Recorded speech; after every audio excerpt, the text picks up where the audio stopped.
Bonjour à tous et bienvenue dans cette présentation du tarot Slavic Légende, qui est un tarot qui a été publié par les éditions Taroteka qui font des choses très jolies. Je vous ai déjà montré plusieurs tarots de chez eux. Et là, donc, nous avons un tarot qui a été illustré par une illustratrice, une artiste que vous avez déjà vu dans le Dark Mansion Tarot. Vous avez déjà vu son travail dans le Dark Mansion Tarot. Alors, je vais enlever les petites bougies pour ne pas brûler le jeu. Et puis, je vous retrouve pour vous montrer les cartes. Bon, finalement, j'en ai gardé une. Ce sont des bougies que mon fils m'a ramenées de Slovénie, donc ça va très très bien avec le thème. Donc, on a un jeu qui arrive dans une boîte qui est tout simplement magnifique. Vous voyez que on a ce format de livre. On a même un petit marque-page en haut. Avec de très belles illustrations. On a vraiment l'impression d'être dans un livre de contes. Voilà, on a un petit peu de doré et on a ce type d'illustration très slave avec, oui, du doré et puis plein de petits détails.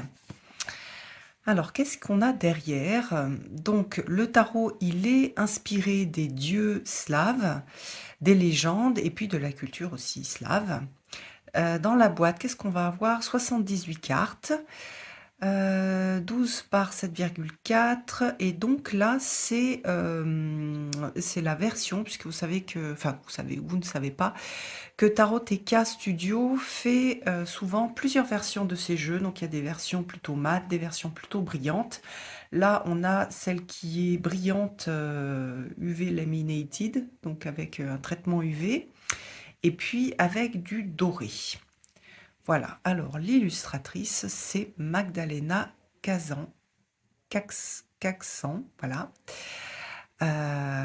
Et puis, nous allons regarder les cartes. Alors aussi, la particularité de Taroteka Studio, c'est qu'ils sont uniquement axés sur l'art et on n'a jamais de livre. Alors, c'est vrai que pour celui-ci, c'est un petit peu dommage, même s'il suit le Rider-Waite, on aurait aimé peut-être pas un livre, mais au moins une petite carte avec l'association entre la carte et puis quel dieu ou quelle déesse cela représente. Alors moi je connais un tout petit peu les dieux et les déesses slaves, mais c'est pas du tout des dieux et des déesses avec lesquels je travaille. Mais on a aussi, comment dire, cette origine indo-européenne qui fait qu'on va reconnaître des archétypes de dieux qu'on retrouve dans la mythologie nordique, notamment. Vous verrez, il y a un dieu du tonnerre, par exemple. On a la déesse de l'abondance, donc on retrouve ça aussi. Donc c'est un jeu qui peut être utilisé même si on ne connaît pas les liens avec la mythologie. Il suit le Rider-Waite et donc on va avoir aussi des informations à travers les illustrations et les scènes de vie qui se passent qui sont similaires à celles du Rider-Waite. Alors quand on ouvre, on a une très jolie boîte à l'intérieur aussi, vous voyez, avec ce dos. Je crois qu'il y a des dos différents en fonction, hop, de la version. Alors je vais faire sortir la dernière carte, qui est une carte qui présente les autres tarots. Dark Mansion Tarot, moi j'ai la version de luxe qui est très très jolie, dans une boîte en bois. Mais les cartes sont attaches. Je crois que dans leur nouvelle version mat, les cartes glissent beaucoup mieux. Mais j'aime bien aussi celle-ci, qui est une version brillante. Alors l'avantage du brillant, c'est que l'on a comment dire, ça met en valeur la profondeur des illustrations. Donc voilà, le rendu est différent et sur certains jeux, j'aime bien plutôt du mat et sur d'autres, j'en suis revenue et j'aime bien aussi le brillant. Donc je trouve celle-ci très, très jolie. On a un très beau traitement au niveau du contour, des bords, enfin des tranches plutôt, donc du mat. C'est très très joli, ça fait très classe. Et puis donc voilà, on va avoir cette ambiance. Ça fait Noël, je trouve. On a cet esprit un peu d'hiver, de pays où il fait un peu plus froid qu'ici. Et puis on a ce folklore, ce côté de, des habits traditionnels slaves. Je trouve que c'est très très beau. Donc regardez, là on a le fou avec le petit chien, on a même la fleur. C'est très joli comment dire? Oui, la chemise, tous les petits détails sont vraiment, vraiment beaux. Le magicien, un petit côté, je sais pas, un peu russe, un peu Raspoutine peut-être. Voilà, donc classique. On a, voilà, il est en train de lire une recette. Vous voyez on a aussi des symboles, je pense, qui pourraient être intéressants à creuser, avec le coq. Voilà, on a le monde, on a le livre, on a un peu la chimie, l'alchimie, on a les bols, la baguette, comment dire,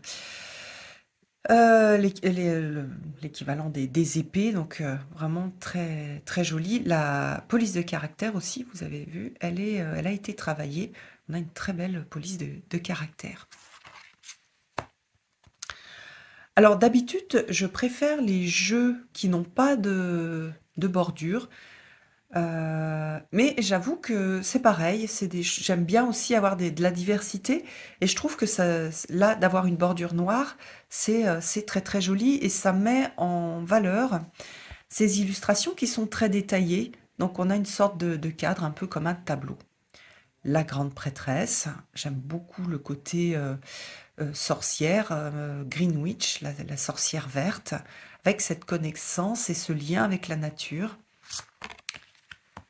Voilà, l'impératrice, donc là, c'est une déesse de l'abondance, hein, c'est en lien, en lien avec une déesse de l'abondance. Euh, on a ce côté de la femme verte, on a les roses, c'est une très belle carte. Et puis ce lien à la femme enceinte qu'on a plus sur le Rider que sur le tarot de Marseille. Un bel empereur, j'aime beaucoup, avec la barbe tressée. Vous avez vu, les broderies sont très très très belles. C'est vraiment vraiment très joli. Ah, oups. Bon, je vais enlever la bougie. Sinon, je vais faire une bêtise. Et j'aimerais bien ne pas brûler ma carte. Mon jeu. Le hiérophante. Vous voyez qu'on a les piliers en bois que l'on retrouve dans les pays nordiques. Donc voilà, on a aussi des symboles plus chrétiens avec les clés. Euh, il a des, aussi certaines des choses qui sont pendues dans les arbres, donc il doit faire partie aussi d'une tradition folklorique. Alors là, les amoureux, qui est une très jolie carte. Il y a des chances pour que ce soit en lien avec un conte. Vous voyez qu'ici on a un petit personnage. Attendez, je vais le regarder de plus près. Qu'est-ce qu'il fait ce petit personnage? Ah, ce sont des personnages qui mettent des couronnes avec, on dirait des couronnes de l'Avent, qui flottent sur l'eau. Donc même chose, j'aurais bien aimé avoir le lien avec la tradition ou le folklore ou le conte. Mais on a aussi, voilà, même chose, quelque chose de très joli au niveau de l'illustration. Même si on ne connaît pas le folklore, hein, ou le dieu, je trouve toutes les cartes extrêmement parlantes. Alors là, même chose, on a une sorte peut-être de Baba Yaga, mais pas tout à fait, puisque vous voyez qu'on a ce chariot qui est tiré par un, un hibou, une chouette, et puis un corbeau. Donc on peut aussi, par projection, donner une signification à la carte. Alors dans la mythologie slave, on a une déesse qui se ressemble, enfin qui se rapproche énormément de Diane. Donc on a cette déesse des bois. Super belle ermite. Je trouve que c'est vraiment très très beau. Ici, un lien avec l'équivalent de Norne, avec des tisseuses qui tissent qui tissent le passé, le présent, le futur, et qui tissent la vie aussi. Donc on a cette roue de fortune très en lien avec la vie. Et avec la roue de fortune qu'on a aussi dans le tarot de Marseille. La justice. Vous voyez qu'elle a des cornes, des fleurs. Le pendu. La mort. J'aime beaucoup, beaucoup la mort. On la voit beaucoup sur les réseaux sociaux d'ailleurs. Même chose. Regardez le, le travail de broderie sur la chemise et sur la robe. C'est très beau. Hein. On a vraiment oui, toutes ces broderies, ces fleurs, ces rubans qui sont en lien avec les traditions folkloriques slaves. Donc on a le cerf blanc qu'on retrouve partout en Europe, le diable, la tour avec ce dieu du tonnerre qui nous fait penser à Thor par exemple, mais voilà, on a ce côté du tonnerre qui existe dans la mythologie slave. L'étoile avec deux personnages, la lune qui est magnifique, le soleil, pareil, un dieu soleil, on retrouve partout dans les mythologies en Europe et un petit peu partout, parce que pour les peuples anciens, le soleil avait une importance capitale, on dépendait beaucoup du soleil. C'était lui enfin c'est lui toujours d'ailleurs qui apporte la vie et la possibilité de la vie sur Terre. On a le jugement avec la flûte, c'est très joli. Et puis le monde avec un petit ange. On dirait qu'on retrouve le tarot de Marseille avec l'équivalent, entre guillemets, des 4 évangélistes. Alors ensuite, on passe dans la suite de bâtons, avec plutôt des choses donc du rider, mais avec une esthétique slave. Ça me donne vraiment envie de faire de la broderie, de type slave. C'est tellement joli.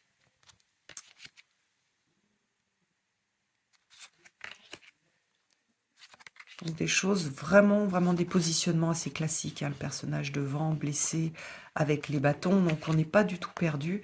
J'aime beaucoup ce 10 de bâton avec la vieille femme qui porte le bois. Ça, on a cette ambiance du début du XXe siècle. Chez nous, enfin voilà, c'est nos grands-parents ou arrière-grands-parents. Moi, mon arrière-grand-père, j'ai une photo où il est exactement dans cette position-là. Jusqu'à 101 ans, il allait chercher son bois dans la forêt, en Haute-Loire. Voilà, le page, la reine, le roi et le cavalier. Coupe, on a quelque chose de plus... ça fait un petit peu nymphe, on dirait une nymphe, une ondine. Le 2,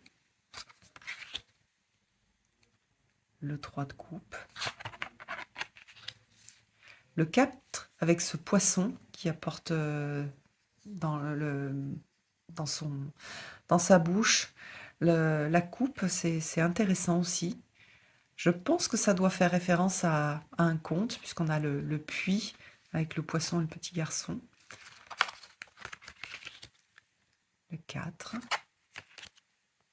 5 est très beau.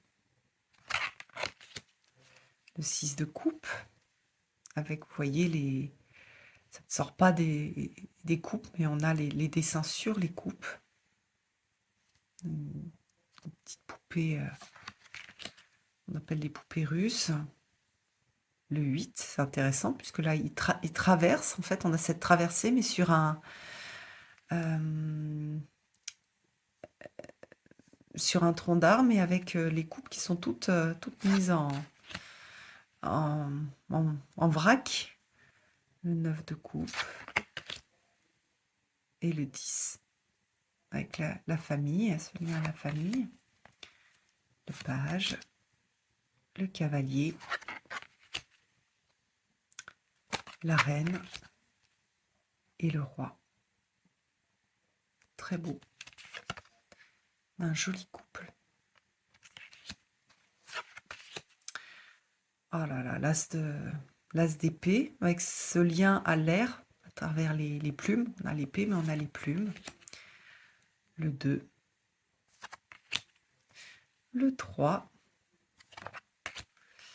Le 4. Donc là, on n'a pas un personnage, mais on a l'ours qui se repose avec les épées au-dessus. Le 5 avec la guerre. Là, c'est vraiment la même composition que pour le rider. Le 6, c'est la même chose. Le 7, j'aime beaucoup parce qu'on a cette idée de... On a, comment dire? Dans le rider, on a un peu une énergie de traîtrise. Ici, on peut le voir de plein de façons différentes et on peut voir le côté aussi positif du 7, celui qui fait preuve de débrouillardise.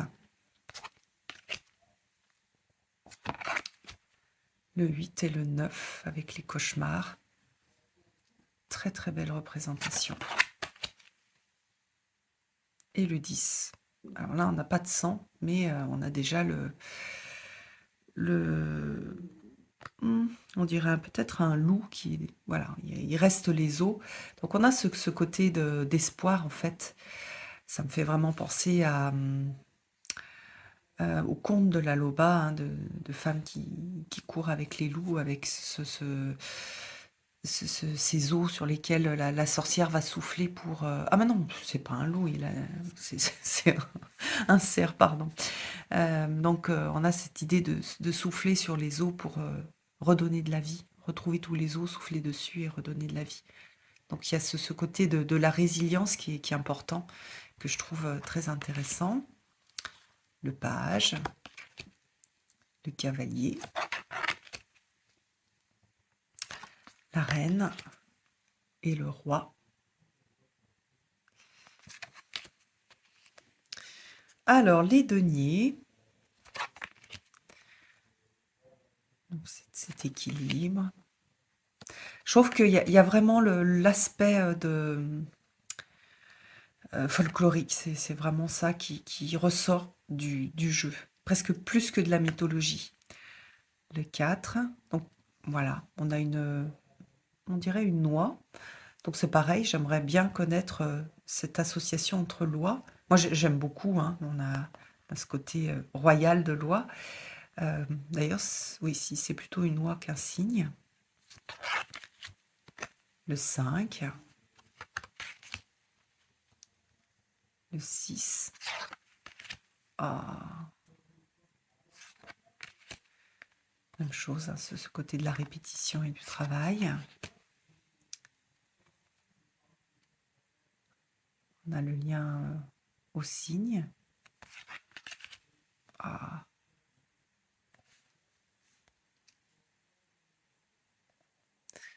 Petite famille.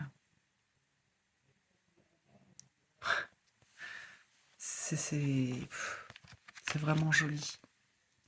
C'est un jeu qui est touchant, je trouve, mais comme le Dark Mansion Tarot, il y a vraiment quelque chose de touchant. Alors, je crois avoir vu qu'ils sont en train de faire d'écrire un petit livre, un petit livret peut-être pour accompagner le jeu. Je pense qu'il y a beaucoup de gens qui ont été déçus de ne pas avoir de livret. Et puis surtout, quand on ne connaît pas, bon, on se pose des questions, mais à nouveau, vous pouvez utiliser le jeu pour être dans cette ambiance slave sans pour autant,